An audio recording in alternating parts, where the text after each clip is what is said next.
Hello mga Mars! Good morning, good afternoon, good evening sa inyong lahat! As usual, grocery time. May 20% daw kami sa Tesco.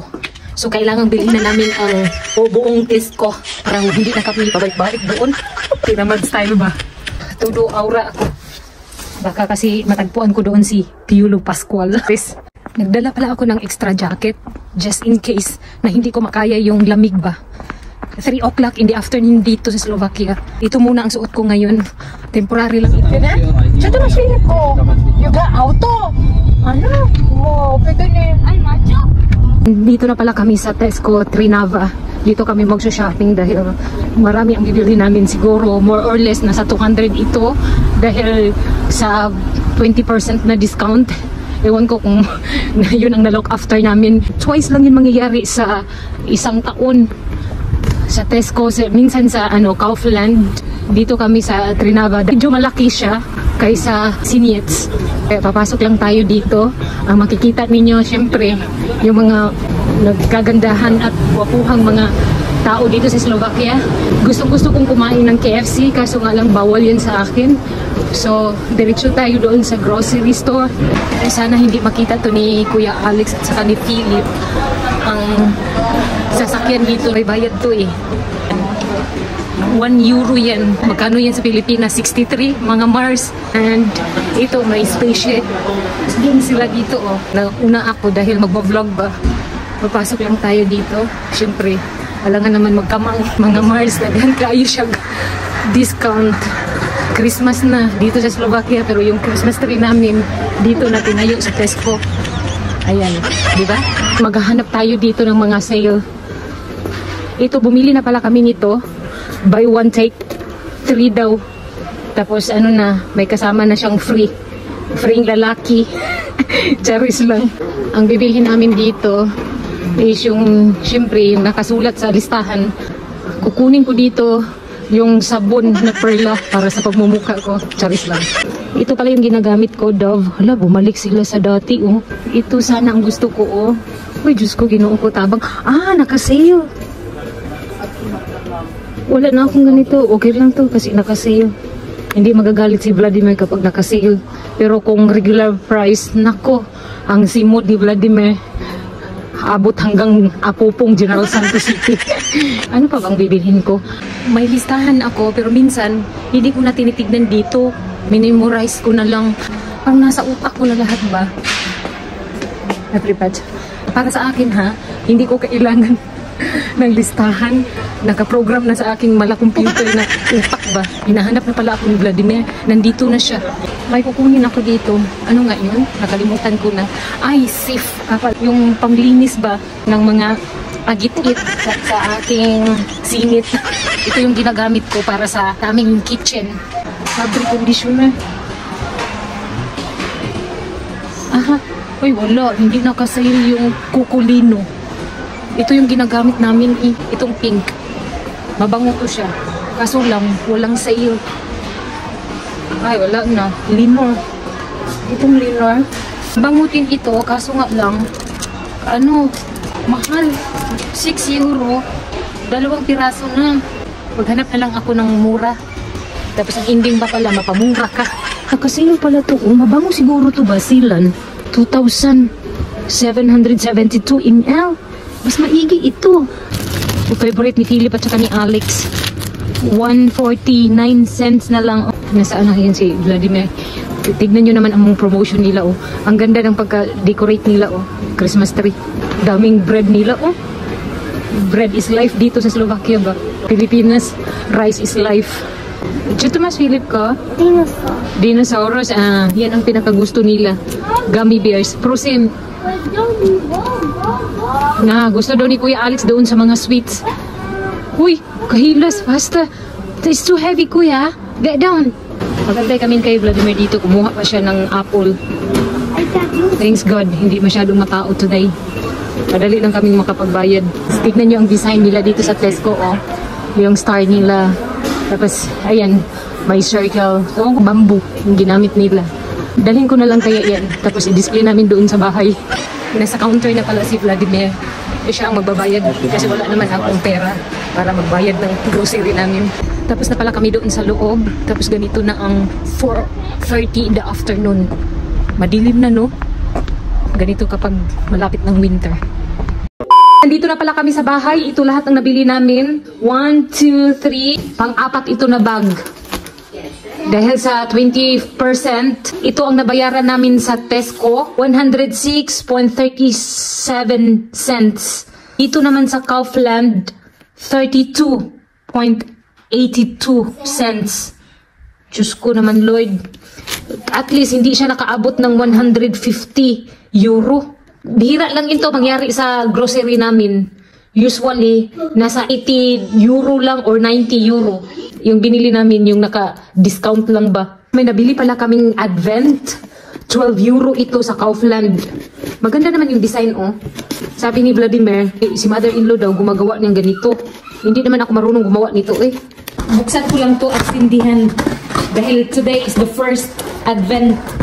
Wala akong ganito sa Pilipinas ba? Dito lang to sa Slovakia. Tapos sindihan natin tong isa. Ayan. Ang ganda pala ng design, oh. No, Kuya Alex ko. Maganda tignan, oh. Tapos may bell pa dito, oh. Maganda pagkagawa. No, Kuya. Gusto ni Philip at Alex patayin ang kandila. No. Ang ganda tignan.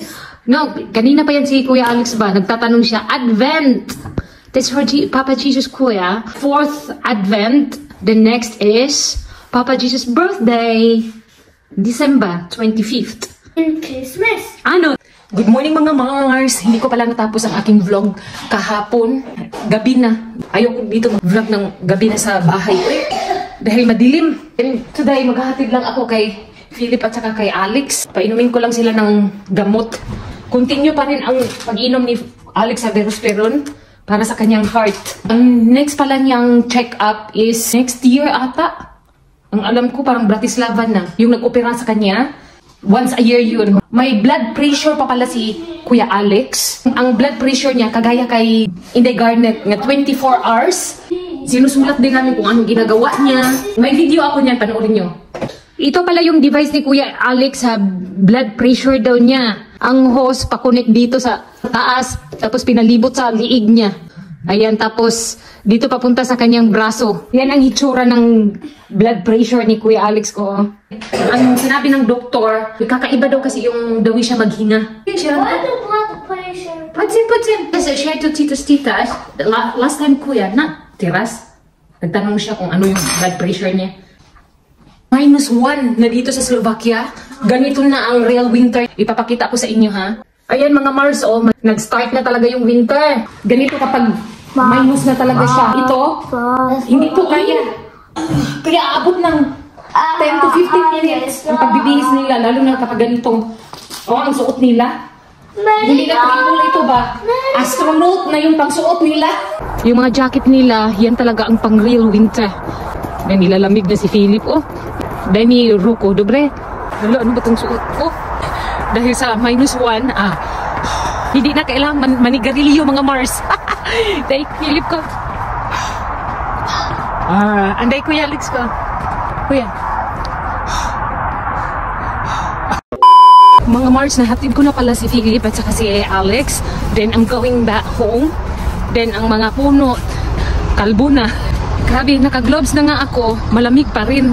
Feel ko yung lamig ba. Kaya sabi ko sa inyo, kapag winter dito, Dobrirano, itong jacket ko, kailangan ko na itong palitan. Manipis na to sa minus. Mahirap ang buhay dito sa Slovakia, lalo na kapag winter. Ang mga sasakyan, kailangan palitan ng tires. Kaya delikado yun. Kapag hindi palitan, may tendency na magkaroon ng aksidente dahil sa sobrang slide ba. Minsan, yung daanan nag-a-ice. Iba yung snow kaysa sa ice. One time, nangyari yan sa akin na hindi ko alam. Nag-ice pa pala. At tapos ang ending, paglakad ko ng ganun, hala, na-slide ako. Mabuti na lang kamo. Hindi ako nakita ni Dianan. Sobrang hirap.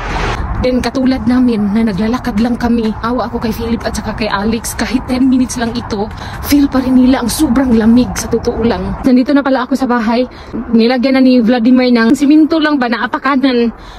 Nilalagyan niya to ng parang tela para mag-moist, then ma-absorb daw doon sa pinakailalim talaga. Yan daw ang purpose ng white na tela na to. Meron din kami dito sa backside. Ipapakita ko sa inyo kung ano yung ginawa ni Vladimir dito. Mga laruan ni Philip at saka ni Alex, nagkalat na. Ito na pala, tinanggal na ni Vladimir yung clothes. Ewan ko kung tuyo na to. Okay na. Pwede na siguro ako dito magsampay ng damit. No? Then sinabi ko kay Vladimir dito na kailangan siya lagyan ng roof ba. Medyo maliit lang ang size nito. Sabi ko sa kanya, hanggat maaari, lakihan sana niya ang space. Hindi daw pwede kasi may daanan kami ng tubig ulan dito. Yung binungkal niya 2 months ago. So baka daw masira. Kaya hanggang dyan lang. Hindi pa tapos ito. Sabi ni Vladimir, pag-isipan daw niya. Or else, manatili sigurong ganyan lang yan. Pero okay na yan, oy. At least kung summer, pwede kaming maupo dyan. Tapos ako nag-exercise.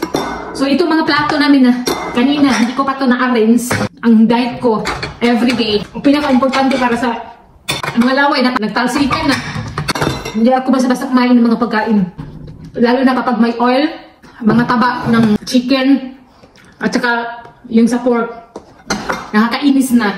Dahil gusto kong kumain, hindi ko makain. Tanggap ko naman ba na ganito na talaga yung sitwasyon ko. Maganda din para sa katawan ko ba? Dahil nafe-feel ko na magaan ang pakiramdam ko. Hindi ako hinihingal. Noong kumakain ako ng chicken at saka pork, para akong sakit sa puso ba? Umatake yung aking gallstone ba na sobrang sakit. Yung sinabi ko sa inyo sa previous vlog ko na every morning talaga siya sumasakit. Grabe, sobrang sakit talaga. Dito ba sa center ng ribs? Hindi yung ribs sa baboy ha. Ay, parang tinusok ng karayom. Lord, nakakainis na. Please, parang awa mo na. Pagalingin mo ako. Minsan pinapromise ko na talaga sa sarili ko na hindi na ako kakain. Pero tao lang po, nagkakamali na. Pero gusto kong tikman yung kunting slice lang. Pero so far, sa ngayon, thank you Lord, hindi naman siya sumasakit every morning. Hay naku Mars, ang hirap talaga kapag may edad na. Hindi naman ako katandaan. 20 years old pa lang ako. Hindi na ako makainom na minsan sa kape. Pero hindi ko talaga maiwasan, promise. Minsan hinahalo ko sa chocolate powder ba. Hinahanap-hanap ko talaga ang lasa ng kape. Mahirap na. Kapag ganito ang lifestyle ba na kahiligan mo ng uminom ng kape. Then mamaya, i-segregate ko na yung chocolate at maibigay na namin doon sa brothers-in-law. Marami sila Sana darating ngayon yung chocolate na yon. Dumating na po yung chocolate. Tignan nyo, inupin na nila. Anyway, 3 ito Ang isa, tirago ko na. Hindi naman nila kakainin yan. Paglaruan lang yan. Diyo, Tomas. Christmas tree. Dobre? Niya, di. Coffee para kay Dianan. Tapos, ito para sa akin ito. Charot lang. We will separate here, Kuya. Biscuits. Tutupod. Mommy, what is that? Mommy, what is that? There is chocolate. Chocolate. Ano? Mommy, chocolate. Ano? No, just biscuits, Kuya Alex ko. Biscuits. This one is Ano? That is for you. Good guy. All then leave all the chocolates we will leave here because Monday we will get 1 more box of chocolates. Dobre? The white chocolate is for mommy. There is for our truffles. Okay, Mommy will make the truffles. So I need to use that. Toto. Mga imported tong chocolate namin. Galing pa to sa Amerika. Charot lang. let's separate in here. In down. Then, Mommy, let's separate in down. ni Kuya Alex, nini. Hindi ko pa ito ilalagay sa kabilang kahon. Dahil darating pa yung ibang chocolate, hindi ko alam kung ano ang nakalagay doon. Baka mas marami ang biscuits doon. Ito daw, mas marami ang chocolate. Yung plain chocolate lang ang kailangan ko kasi gagamitin ko ito sa paggawa ng cakes. Hindi naman kumakain si Philip at saka si Alex nito. Ipamimigay namin to sa pamangkin ni Mr. at sa mga kapatid niya. Ito lang naman talaga yung every year na chocolate ang natatanggap namin. Tinutulungan ako ni Philip at saka ni Alex. Ay, tignan nyo naman sila. Sige, sa inyo na yan. Biggest one yet. Ewan ko kung gaano karami. Ang alam ko, ganito pa rin kalaki ang second box ba. Itong dark chocolate, ibibigay ko to kay father-in-law. Mahilig siya sa dark.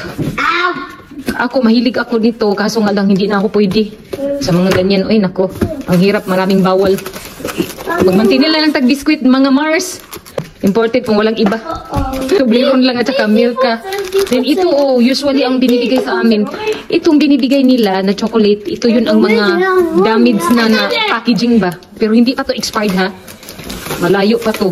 2025 pa yan Yung package lang daw nito ba, nasira na. Kasi repacking sila eh. Tapos ini-export nila. A few moments later. Mga Mars, dumating na po ang pangalawang kahon na tsokolate. Tignan nyo naman si Kuya Alex, oy. Talagang inopen niya. Mag-unboxing daw siya ng chocolates, ano. Ala! Gumawa talaga siya ng paraan na ma-open yan. Nabuksan talaga ni Kuya Alex. Ala, ang dami naman yan. Kaya mga Mars, punta na kayo dito. Pangtanggal ngipin. Sino yung mahilig sa chocolate? Punta kayo dito sa bahay namin. Sa inyo na to, Tignan niyo si Kuya, Mamimili lang yan siya. Kung anong kakainin niya dyan. Kay Philip, Oreo.